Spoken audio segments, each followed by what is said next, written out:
여러분 안녕하십니까? 수요 잡담 시작하겠습니다. 지난주에는 제 개인 사정으로 한 주 건너뛰었습니다. 죄송합니다. 양해 부탁드리겠습니다.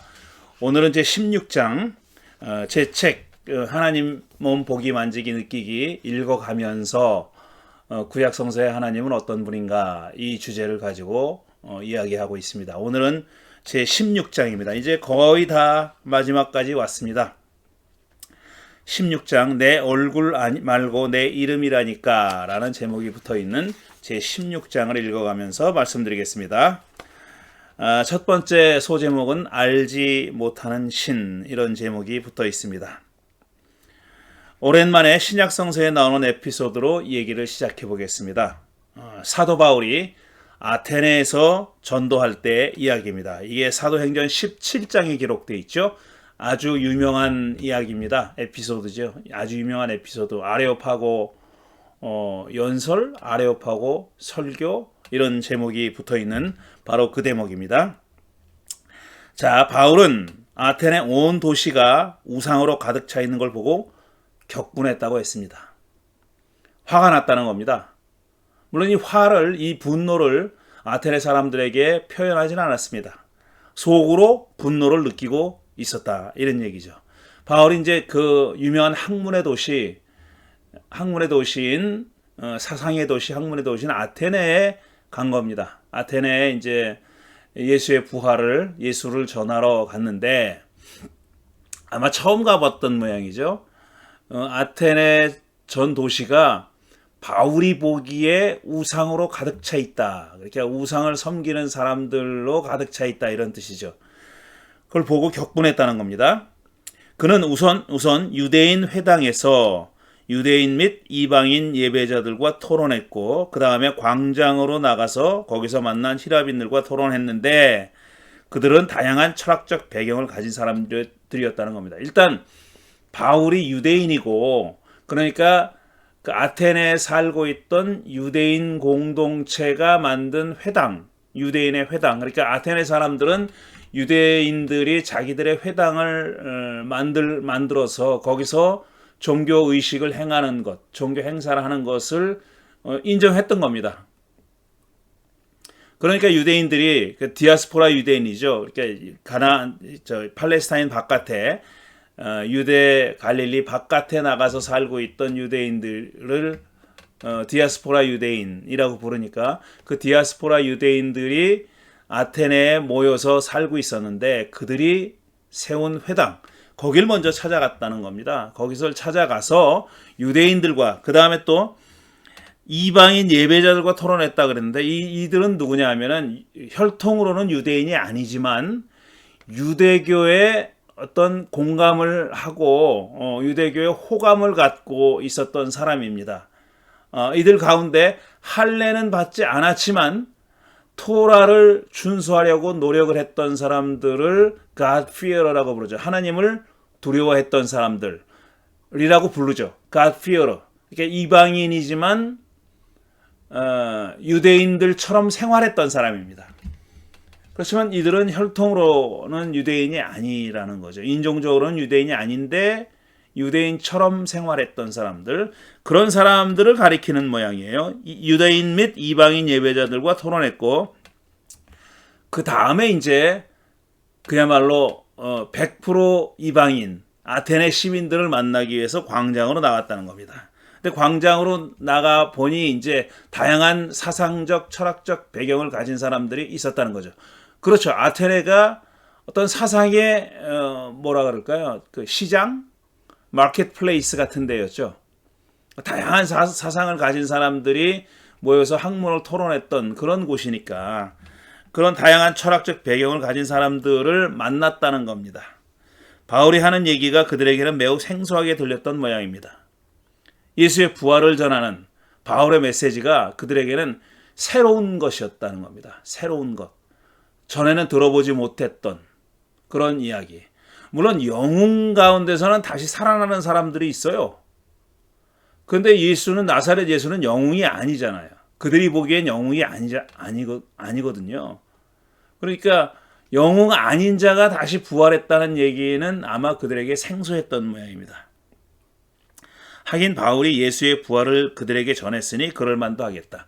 좀 수정을 해야 되는데 예수의 부활을 전했기 때문에 생소했다는 것은 아니라 부활에 대한 얘기는 얼마든지 그들도 익숙해 있었지만 영웅 아닌 자의 부활, 평범한 보통 사람의 부활에 대해서는 생소했다는 겁니다.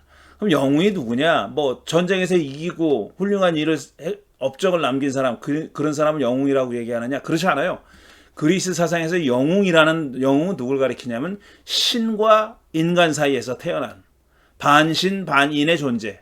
쉽게 말하면은 그게 영웅입니다. 그런 자들이 영웅이에요.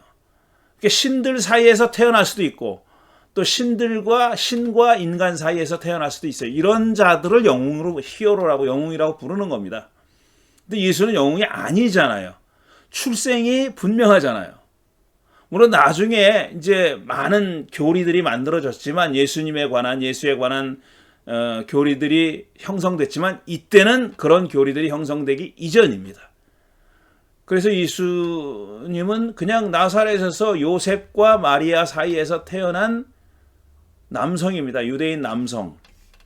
그런 자가 부활했다는 것은 굉장히 생소한, 있을 법하지 않은 얘기였다는 거죠. 처음 듣는 얘기에 호기심이 일어난 아테네 사람들이 그를 아레오파고 법정으로 데려갔습니다. 바울은 거기서 연설할 기회를 얻었던 겁니다. 우린 바울을 글로만 알기 때문에 그가 얼마나 훌륭한 연설가였는지는 모르죠. 문자화된 것만 우리가 알고 있으니까 실제로 어떤 연설의 퍼포먼스를 했는지 그건 우리가 모릅니다.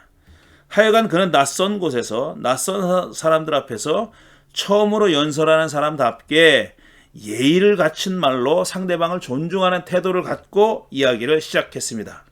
사도행전 17장 22절 이하를 보면은 그게 분명히 드러납니다. 이렇게 말문을 엽니다. 바울은 아테네 시민 여러분, 내가 보기에 여러분은 모든 면에서 종교심이 많습니다. 종교적이더라 이거죠. 내가 다니면서 여러분이 예배하는 대상들을 살펴보는 가운데 알지 못하는 신에게라고 새긴 제단도 보았습니다.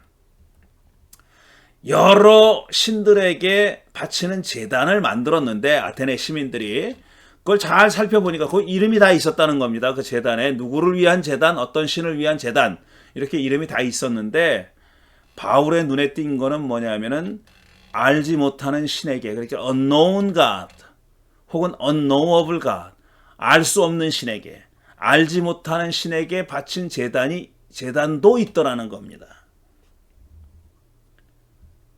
대부분의 제단은 다 그 제단의 주인이 있다는 겁니다. 누구를 위한 제단인지 하는 것, 어떤 신에게 바쳐진 제단인지 하는 말하자면 명패가 붙어 있는데, 문패가 붙어 있는데 어떤 특별한 문패를 보니까 알지 못하는 신에게 바친 제단이더라 이겁니다. 그러니까 이름이 없이 알지 못하는 신에게 이렇게 명패에 써 있더라는 겁니다. 그걸 보고 아주 바울이 깊은 인상을 받았다 이런 얘기입니다. 연설의 전체적인 분위기는 청중에 대해서 매우 우호적입니다. 그리고 내용은 호소력이 있었을 거라고 짐작합니다. 이렇게 좋은 태도를, 상대방에 대한, 청중들에 대한 존중하는 태도를 가지고 얘기를 했으니 꼬투리를 잡고 싶어도 그게 쉽지 않았을 거라는 짐작입니다. 그는 아테네라는 도시가 우상으로 가득 차 있는 걸 보고 격분했다고 했습니다. 사도행전의 저자는 분명히 그렇게 얘기했어요. 격분했다고, 분노했다고. 그렇지만 연설에는 그런 분노가 드러나 있지 않습니다. 그런 분노를 표출하지 않은 거죠. 이게 예수를 전하는 사람의 태도입니다. 이런 태도를 갖고 예수를 전해야 하는 거죠. 상대방에 대한 어떤 존중하는 태도가 필요하다는 겁니다. 분노를 억누르고 연설했을지도 모르죠. 분노를 느꼈다고 했던 것은 이제 사실이니까, 사도행전이 그렇게 말하니까. 하지만 이 바울은 적어도 아레오파고 광장에서, 법정에서 아테네 시민들에게 연설할 때는 그 분노를 겉으로 드러내지 않았다는 겁니다. 이는 요즘 거리에서 예수 천당 불신 지옥을 외치는 개신교 전도자들과는 사뭇 다른 태도죠. 요즘도 있는지 모르겠는데 라고 생각하다 보니까 몇 년 전에까지만 해도 제가 한국 가서 봤습니다. 명동에서, 명동뿐 아니라 여러 거리에서 이렇게 하얀 저 옷을 입고 이렇게 팻말을 들고 돌아다니는 사람을 봤어요. 또 심지어는 이제 소리 질러 외치는 사람도 봤고요. 그런 전도자들과는 사뭇 다른 태도죠. 분노와 저주는 전도와 선교에 전혀 도움이 되지 않습니다. 그가 알지 못하는 신에게 바친 제단을 보고 무슨 생각을 했을지 우리는 모릅니다. 겉으로 드러난 연설의 문자화된 연설만 우리가 가지고 있으니까 어떤 태도를 가지고 어떤 감정으로 연설했는지는 모르죠. 아마 부정적으로 생각했을 것입니다.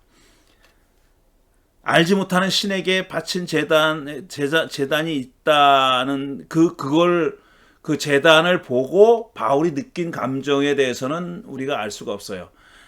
온 도시가 우상으로 가득 차 있는 걸 보고 분노를 느꼈다고 했으니까 아마도 그 비슷한 분노를 느끼지 않았을까라고 추측할 수는 있지만 우리가 확실하게 알 수는 없죠. 또 그렇지 않을 수도 있습니다. 알지 못하는 신에게까지 깨알같이 이렇게 제단을 바친 종교심을 높이 샀을 수도 있죠. 그런데 이 대목에서 의문이 든다. 제 의문입니다. 알지 못하는 신을 위한 제단이 과연 무슨 의미를 갖는지 거기에 대해서 저는 의문이 듭니다. 사람이 어떤 신을 믿고 예배한다는 것은 그에게 어느 정도의 투신을 하는 겁니다. 헌신하는 겁니다. 커미트먼트. 투신하는 거죠. 헌신하는 거고 거의 나 자신을 바치고 드리는 겁니다. 나 자신을 그 신에게 바치는 그게 신심 아니에요. 그게 믿음이죠. 그런데 그러려면 그 신이 어떤 신인지 누군지 어느 정도는 알아야 하는 것 아닙니까? 그게 제 의문이에요. 물론 우리가 그 어떤 신에 대해서도 다 알 수는 없습니다. 다 알 수 있다고 주장하는 건 오만입니다. 그건 불신앙이죠. 하지만 전혀 모른다면 아무것도 모른다면 더욱이 그 신의 성격도 아니고 그 신이 누군지조차도 모른다면 그러니까 알 수 없는 신이라고 했으니까 누군지조차 모른다면 어떻게 그런 신을 믿고 예배하겠는가 하는 겁니다.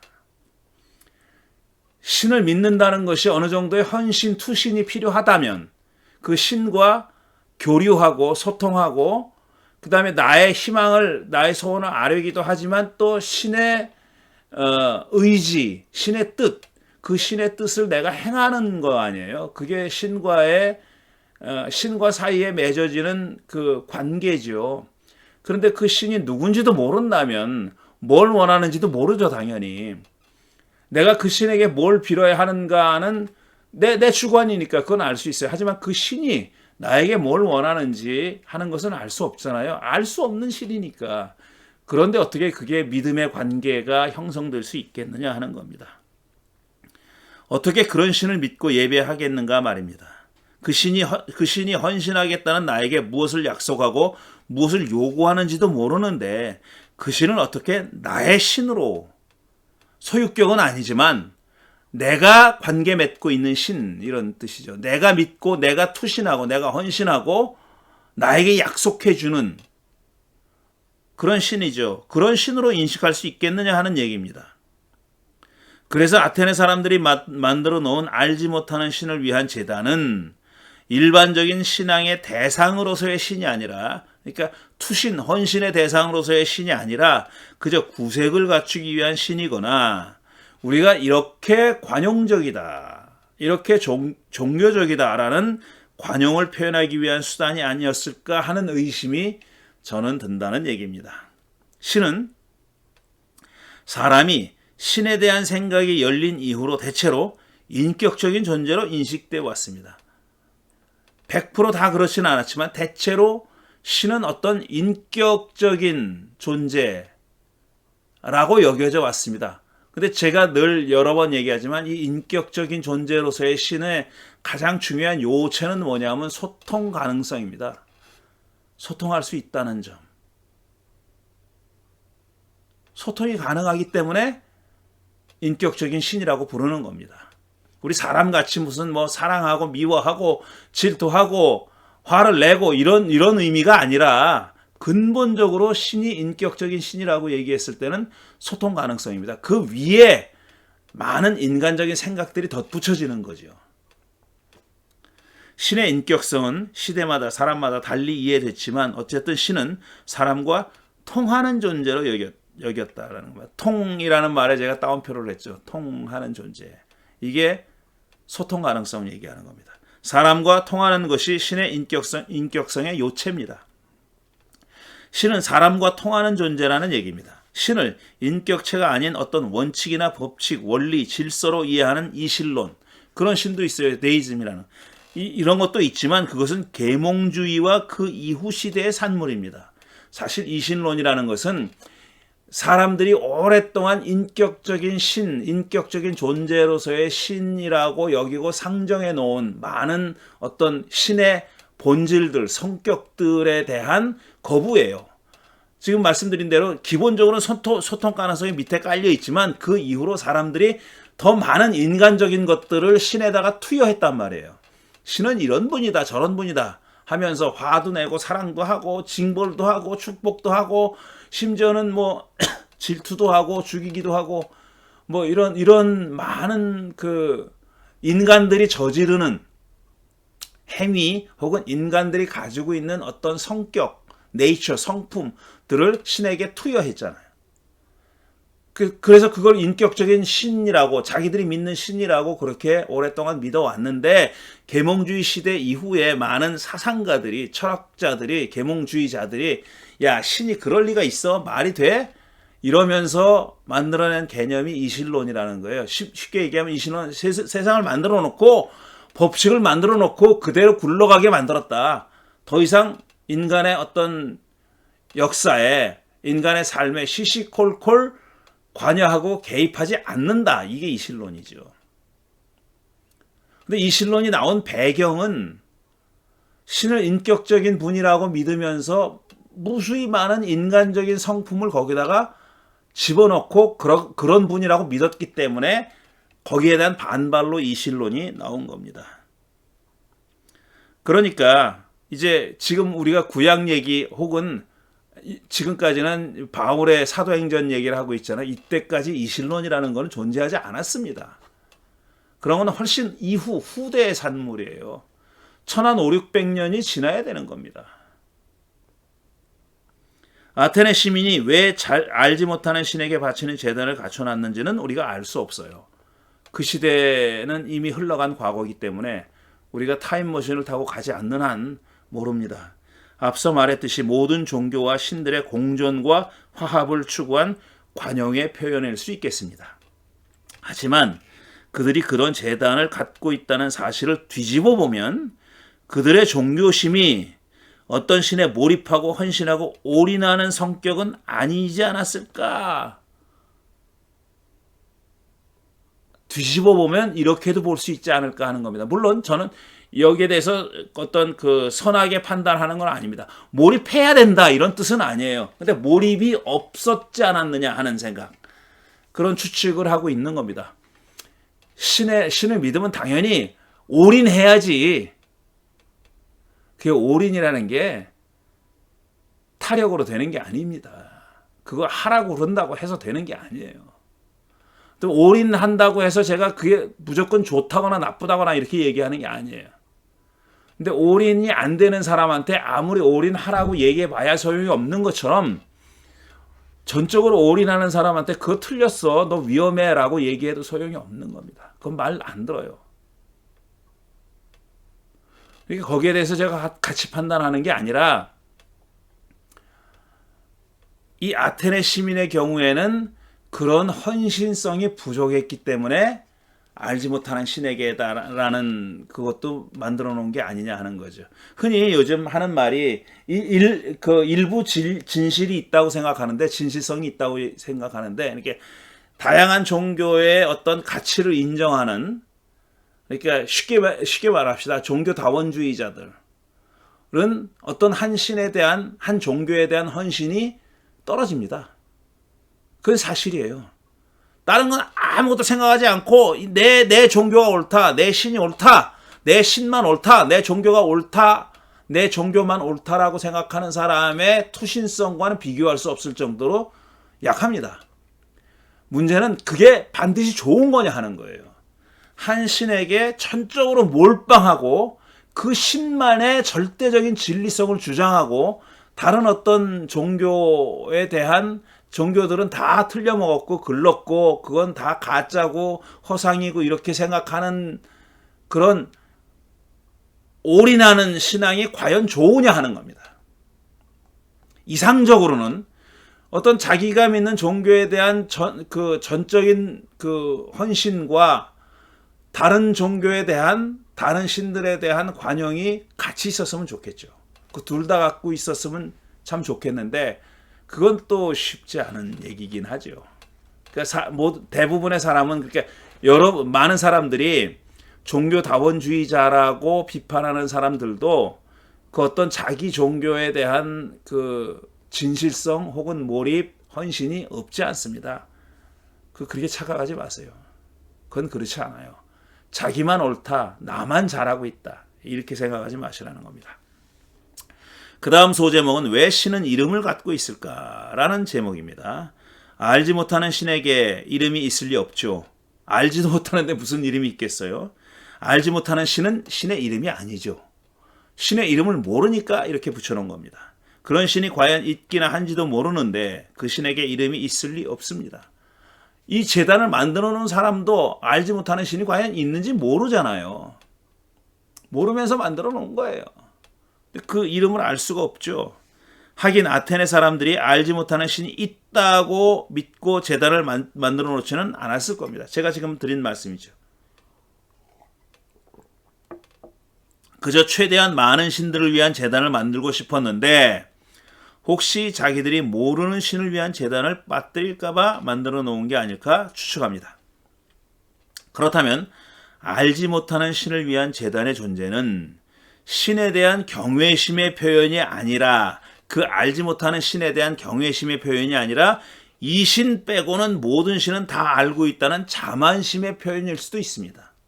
제가 너무 뒤집어서 읽는 건지도 모르겠지만 알지 못하는 신에 대한 제단을 만들어 놓은 데는 이런 마음 한구석에 이런 생각도 있지 않았겠느냐 하는 겁니다.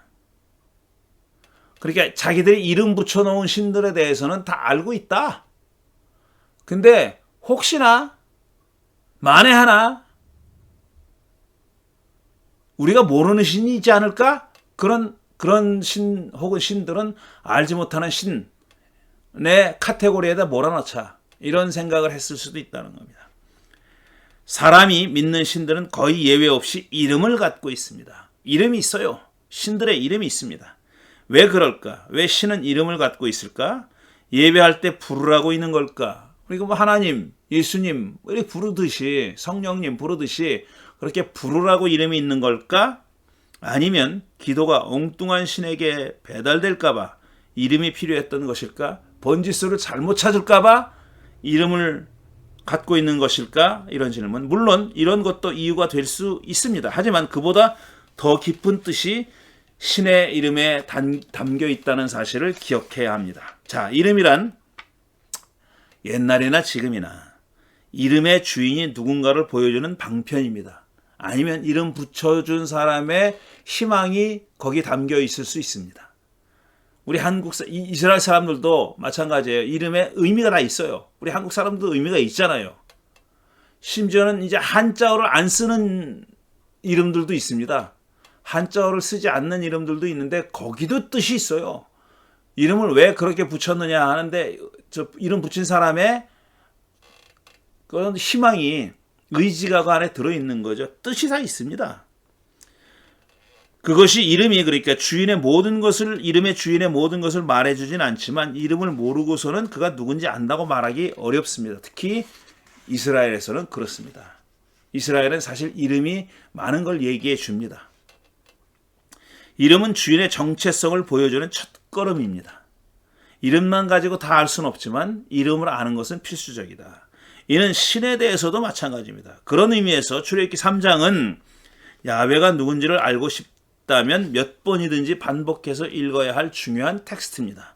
자, 출애굽기 3장에 야훼가 자신의 이름을 알려주는 대목을 읽어보겠습니다. 모세는 불타는 떨기나무 가운데 나타난 야훼 혹은 야훼의 천사를 만났습니다. 거기서 그는 이집트로 내려가서 히브리인들을 데려오라는, 해방시켜서 데려오라는 명령을 받고 나서 야훼에게 이렇게 묻습니다. 제가 이스라엘 자손에게 가서 너희 조상의 하나님께서 나를 너희에게 보내셨다라고 말하면, 그러니까 이스라엘 사람들의 조상 아브라함, 이삭, 야곱, 요셉의 하나님을 얘기하는 거예요. 그 너희 조상의 하나님께서 나를 너희에게 보내셨다라고 말하면 그들이 저에게 그의 이름이 무엇이냐라고 물을 터인데, 그러니까 일어나지 않은 일을 지금 가상해서 야훼 혹은 야훼 천사에게 얘기하는 겁니다. 모세가. 이런 일이 분명히 일어날 터인데 내가 그때 뭐라고 대답해야 됩니까? 라고 야훼에게 물어본 겁니다. 이에 대해서 야훼는 저 유명한 대답을 하죠. 나는 스스로 있는 자다. 이런 유명한 대답을 합니다. I am who I am. I am that I am. 이런 대답을 합니다.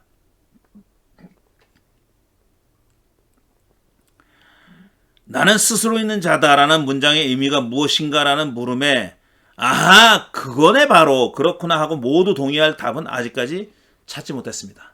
수많은 학자들이 이 나는 스스로 있는 자다, 나는 나다, 나는 스스로 있는 자다라는 것은 우리말 성경에서 번역한 거고요. 또 다른 여러 가지 번역본에서 달리 번역하는데 나는 나다 이렇게 번역한 번역본도 있습니다. 자, 나는 나다가 무슨 뜻인지에 대해서 수많은 학자들이 그 의미를 규명해 보려고 애를 썼는데 아직까지 만족할 만한 답을 얻진 못했습니다. 수많은 학자들이 여러 방법으로 온갖 자료들을 동원해서 답을 찾으려 했지만 여전히 만족스러운 답을 얻지 못했습니다. 그러니 우리도 이 문장이 이름을 묻는 모세의 질문에 대한 야훼의 대답이었다는 정도로 만족할 수밖에 없어요. 그 의미가 무엇인지는 아직까지 불분명하다. 이렇게 잠정 결론 내릴 수밖에 없습니다. 자, 질문을 좀 바꿔보겠어요. 그 이름의 뜻이 무엇이냐에서 질문의 방향을 좀 바꿔서 이렇게 물어보겠습니다. 모세는 왜 백성이 자기에게 하느님의 이름을 물을 거라고 생각했을까? 왜 그런 추측을 했을까 말입니다. 실제로 묻지 않았어요. 모세가 히브리 백성들에게 가서 얘기했을 때 너 보낸 신이 누구냐라고 묻지 않았습니다. 그런데 모세는 백성들이 그럴 겁니다 라고 하면서 대답해달라고 야훼에게 당신 이름이 뭐냐고 물어봤던 겁니다. 모세가 야훼를 그냥 너희 조상의 하나님이라고 소개했다면 그들은 모세를 따라 나서지 않았을까요? 정말 그랬을까요? 아브라함, 이삭, 야곱, 요셉의 하나님이라고 얘기했는데 그 하나님이 나를 너희에게 보냈다라고 얘기했는데 그럼 그 말이 되냐? 말도 안 돼. 따라 나서지 않았겠느냐 하는 겁니다. 꼭 I am that I am이라는 이름을 얘기해야, 자기를 보낸 신의 이름을 얘기해야 그들이 따라 나섰겠느냐 하는 겁니다. 그렇게 믿었다면 그렇게 믿었던 근거가 뭐냐 하는 겁니다. 모세는 왜 그렇게 믿었느냐 하는 겁니다. 왜 조상들의 하나님이라는 이름은 워킹하지 않고 효과가 없고 왜 굳이 이 하나님이 나의 이름은 뭐야? 라고 알려준 그 이름을 얘기해야, 히브리인들에게 얘기해야 그들이 따라 나설 거라고 추측했느냐 하는 겁니다. 궁금하죠? 저는 이런 게 궁금해요. 뭐 답이 있다고는 얘기하지 못하지만. 그래서 추측해 보는 거예요. 실제로 백성들이 안 물었잖아요. 궁금하지도 않고 안궁이라 그러든가 뭐 안궁, 안물이라 그러든가 어쨌든 궁금하지도 않고 묻지도 않았잖아요. 그러면 사실 그 야훼 하나님의 이름을 알고 싶었던 것은 히브리 백성들이 아니라 모세 자신이 아니었겠느냐. 모세 자신의 호기심이 아니었겠느냐 하는 질문을 하는 겁니다. 그렇다면 그는 백성 핑계를 댔을까 말입니다. 제가 알고 싶어요. 얘기해 주세요. 이렇게 얘기 안 하고 왜 백성들이 이렇게 물으면 내가 뭐라고 대답해야 됩니까? 꼭 이렇게 얘기했어야 됐느냐 하는 겁니다. 도대체 이름이 뭐라고 모세는 그토록 집착했을까 궁금하지 않을 수 없습니다. 물론 이 질문에 대한, 제가 제기한 질문에 대한 대답도 할 수가 없어요. 이건 뭐 근거가 없으니까, 우리가 성서에서 근거를 찾아볼 수가 없으니까 대답한들 그거는 저의 뇌피셜일 수밖에 없는 거죠. 텍스트를 잘 읽어보면 사람만 이름에 집착하는 것이 아님을 알 수 있습니다. 하나님도 사람 못지않게 이름에 집착했다고 보입니다. 이건 또 무슨 소리야? 하나님도 자신의 이름을 알려주는 일에 대해서 굉장한 관심을 가지고 있었다라는 얘기를 하는 겁니다. 출애굽기 6장을 보면 야훼가 자신의 이름에 대해서 얘기하는 또 다른 에피소드가 나옵니다. 3장에도 나오는데 6장에 또 나와요. 거기선 모세가 야훼 이름을 묻지도 않았는데 야훼가 자기 이름에 대해서 설명을 합니다. 뭐라고 설명하냐면 하나님이 모세에게 이렇게 말씀하셨다. 나는 야훼다. 나는 아브라함과 이삭과 야곱에게는 전능한 하나님, 히브리 말로 엘샤다이. 들어보신 분 많을 겁니다. 엘샤다이라는 이름으로 나타났으나 그들에게 나의 이름을 야훼로는 알리지 않았다. 이렇게 얘기해요. 이 얘기를 보면 야훼, 하나님 이름은 야훼네. 야훼네. 너무 분명하게 그들에게는 엘샤다이로 나타났지만 지금 너에게처럼 야훼라고는 알려주지 않았다. 이 대목만 보면 이 양반 이름은 야훼입니다. 야훼. 이름을 알려준 거나 마찬가지예요. 옛날에 신들도 계명을 했나? 신들도 요즘 연예인처럼 예명 또는 별명이 따로 있었나? 제 질문입니다. 왜 그때는 샤다이라고 알려줬는데 엘샤다이라고 알려주고 지금 모세한테는 야훼라고 알려주느냐 이거예요. 왜 그 이전에 이스라엘의 조상들에게는 야훼라고 안 알려줬냐 하는 겁니다. 이유가 있을 거다라는 겁니다. 야훼는 이스라엘 선조들에겐 자신을 엘샤다이라는 이름으로 알렸다고 했다. 그러니까 선조들은 야훼를 엘샤다이로 알고 있었고 그렇게 불렀다는 얘기입니다. 왜 그랬을까? 본명이 야훼라면 왜 그때는 예명 혹은 가명으로 알려줬느냐 이겁니다. 야훼가 본명이면 처음부터 그렇게 알려줄 것이지 왜 그때는 엘샤다이로 알려줬는가 말이다. 그때는 동명이신이 없었던 모양이다. 이스라엘의 선조들은 엘샤다이라는 이름으로도 야훼를 섬기고 예배하고 그에게 기도하는데 아무 문제도 없었어요.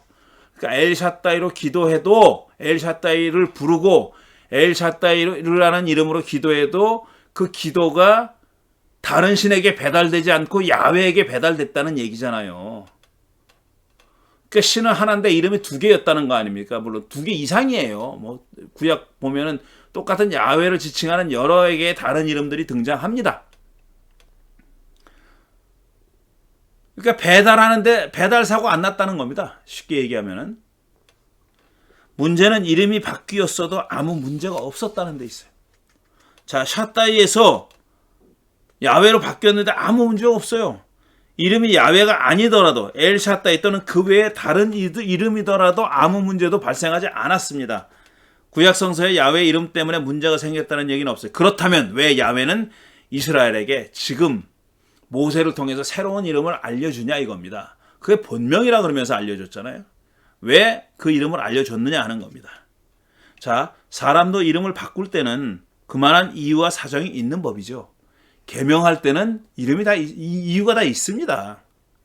주로 이름이 잘못 지어졌거나 부르기 불편하고 거북할 때 또 놀림받을 때 이름을 바꾸죠.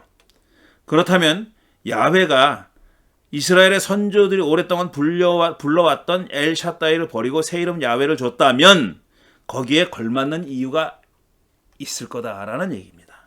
공연히 아무 이유도 없이 심심해서 그러진 않았지 않겠느냐 하는 겁니다.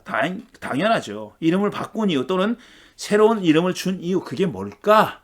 이게 궁금한 겁니다. 자, 이제 본격적으로 야훼라는 이름에 대해서 생각해 보겠습니다. 아까 앞에서 이 이름 가지고 수많은 학자들이 긴 세월 동안 연구를 거듭했지만 정설이라는 게 없다. 아하, 그거네! 라고 모든 사람들이 동의할 만한 그런 그 주장은 아직까지 나오지 않았다 그랬는데 거기에 대해서 좀 얘기해 보겠습니다.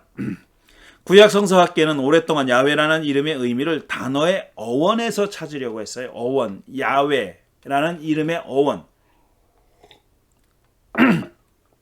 야훼라는 말이 있다로는 또는 이다 또는 있다라는 존재를 가리키는 동사 하야에서 왔다고 봅니다.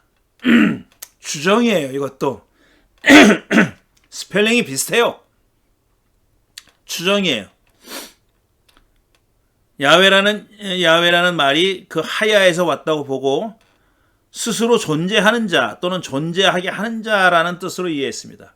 자, 하나님이 누가 하나님을 다른 존재가 하나님을 만든 게 아니잖아요. 피조물이 아니잖아요. 그러니까 있다라는 동사에서 왔다고 하니까 이건 스스로 있다는 얘기로구나. 누가 만들었기 때문에 피조물이 아니라 그냥 자신이 스스로 있다. 아직까지 누구를 만들다, 무엇을 만들다까지는 안 가더라도 이분은 그냥 누구에게 지음받지 않고 스스로 있는 분이구나. 이런 뜻인가 보다. 이렇게 생각했다는 거예요. 거기서 한 걸음 더 나가서 이 하야라는 있다라는 동사의 사역형은 있게 하다잖아요.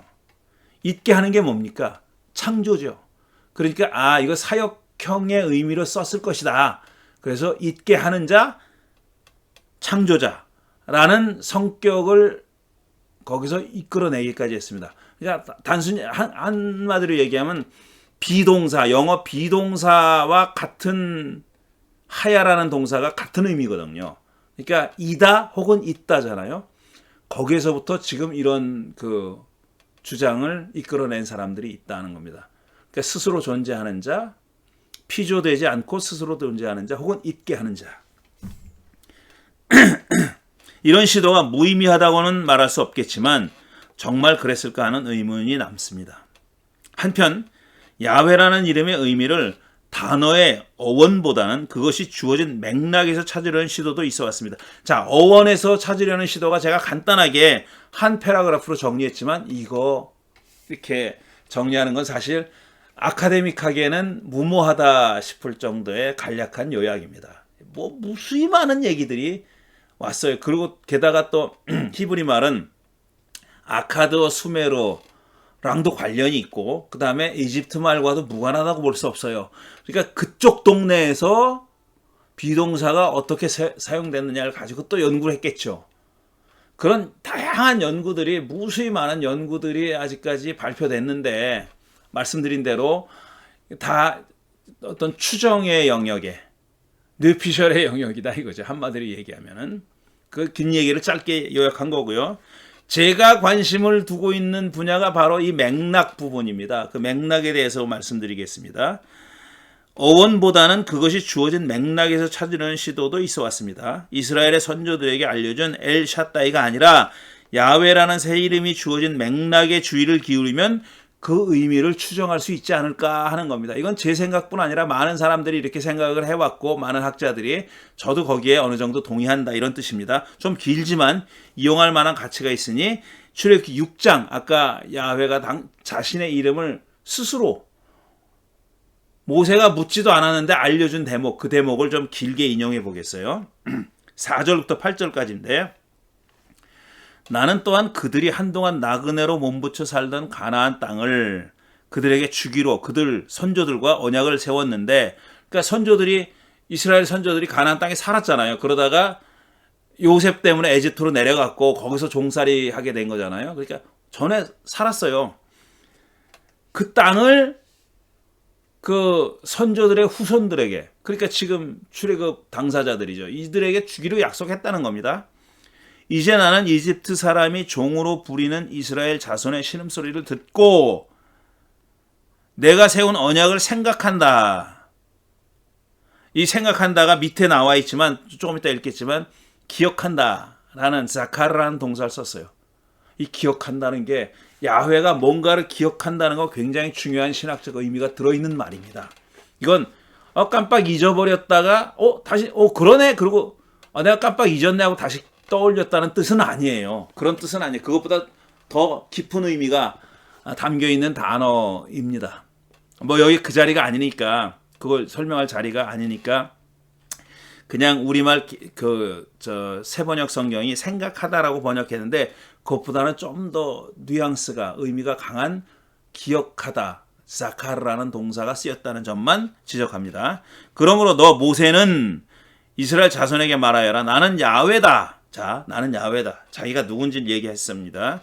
나는 이집트 사람들이 너희를 강제로 부리지 못하게 거기에서 너희를 이끌어내고 그 종살이에서 너희를 건지고 나의 팔을 펴서 큰 심판을 내리면서 너희를 구하여 내겠다. 자, 자기의 이름을 알려주면서 자기가 지금 무슨 일을 할 거다라고 얘기한 겁니다. 그래서 너희를 나의 백성으로 삼고 나는 너희의 하나님이 될 것이다. 이게 중요한 야훼와 이스라엘 백성 사이에 맺어진 언약의 뭐라 그래야 되나? 가장 중요한 선언이죠. 나는 너희들의 하나님이 되고 너희는 나의 백성이 될 것이다. 이게 카비넌트, 언약 신학의 가장 밑바닥에 깔려있는 베이스입니다. 파운데이션의 기본의 기초. 그러면 너희는 내가 야훼 곧 너희를 이집트 사람의 강제 노동에서 이끌어낸 너희의 하나님임을 알게 될 것이다. 그랬어요. 내가 이 일을 할 터인데 이 일을 내가 행하면은 너희들은 내가 야훼라는 사실을 알게 될 것이다 그랬어요. 나는 야훼다 그러고 먼저 선언하고 시작했어요. 그런데 이런 일들이 일어나면 너희들은 내가 야훼라는 것을 알게 될 것이다. 이렇게 얘기합니다. 내가 아브라함과 이삭과 야곱에게 주기로 손을 들어 맹세한 그 땅으로 너희를 데리고 가서 그 땅을 너희에게 주어 너희의 소유가 되게 하겠다. 나는 야훼다. 이렇게 말했습니다. 이 구절은 먼저 야훼가 이스라엘 선조들과 맺은 언약을 언급합니다. 언약. 이 땅을 주기로 약속했다는 거죠. 야훼가 이집트에서 종살이 하던 그들 자손들의 신음소리를 듣고 선조들과 맺은 언약을 생각했다고 말했어요. 지금 제가 앞에서 지적했던 겁니다. 인용문을 읽으면서. 원문에는 중요한 신학적 의미를 담고 있는 사카르, 기억하다가 쓰였는데 표준 세번역 성서는 생각하다라는 약간 밋밋한 말로 번역한 점이 좀 아쉽습니다. 요약하면 어쨌든 야훼는 이스라엘 자손들이 이집트에서 종살이 하면서 토해낸 신음소리를 듣고 그들의 선조와 맺은 언약을 기억해냈고 그들을 이집트에서 해방해내기로 작정했다는 겁니다. 바로 여기서 야훼는 후손들에게 자기 이름을 야훼로 알려주기로 했다는 거예요. 이 맥락에서 문맥도 문맥이지만 이 역사적인 맥락에서 히스토리컬 컨텍스트에서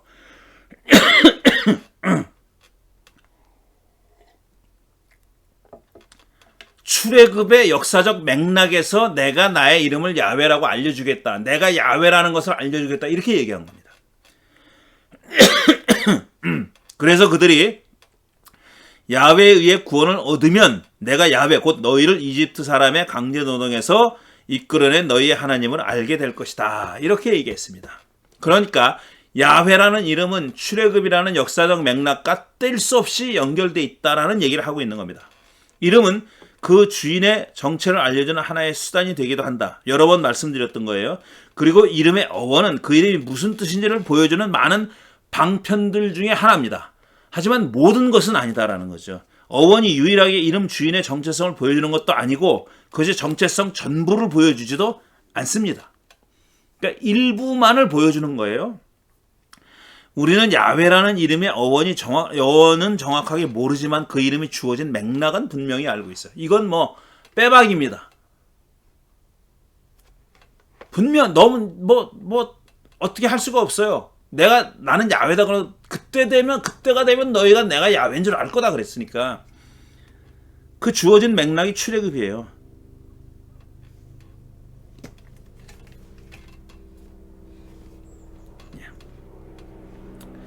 죄송합니다. 무슨 잡음이 들렸어. 이집트에서 해방되어 자유의 몸이 됐을 때 비로소 이스라엘은 야훼가 누군지 알게 될 거라고 했습니다. 따라서 야훼라는 이름은 넓게는 해방 또는 자유와 관련돼 있고 좁게는 이스라엘의 출애굽, 이스라엘의 해방, 히브리인들의 해방, 출애굽과 관련돼 있습니다.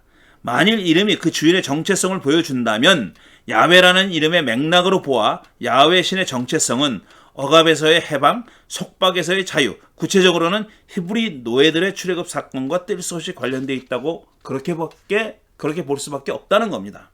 신의 이름은 그 신이 어떤 신이든지 단순히 예배할 때 부르라고 있는 게 아닙니다. 신에게 바친 기도가 제 주소를 찾아가라고 있는 것도 물론 아닙니다. 신의 이름에는 그 신이 누군가 하는 정체성과 자연과 역사 안에서 그 신이 어떤 일을 이루려고 하는지가 어렴풋이나마 드러나 있는 겁니다. 물론 그 신이 누군지 어떤 신인지 더 알기 위해서는 이름 이상을 알아야 하지만 이름에 분명히 그런 점이 드러나 있다는 겁니다. 자, 아직까지 그럼 두 가지 얘기를 했어요. 어원으로 볼 때 야훼의 이름이 어떤 뜻일까? 그 다음에 그 이름이 알려진 맥락을 볼 때 어떤 뜻일까라는 것을 말씀드렸어요. 근데 어원을 가지고 얘기할 때는 아직까지 확실하지 않다고 얘기했어요. 근데 역사적 맥락을 보면, 그리고 그 이름이 알려졌다고 얘기하는 출애굽기 6장의 문학적 맥락을 보면 그 이름의 의미가 어느 정도 드러난다는 겁니다. 그거는 인간의 해방, 자유, 좁게는 히브리 노예들의 출애굽, 해방과 뗄 수 없이 연결돼 있다라는 겁니다. 야훼라는 이름은 해방 혹은 자유와 뗄 수 없이 연결되어 있는 그런 이름이다라는 겁니다. 자, 오늘 여기까지 하겠습니다. 물론 이제 다음 주에 이 이름에 관한 후반부 얘기를 계속할 겁니다.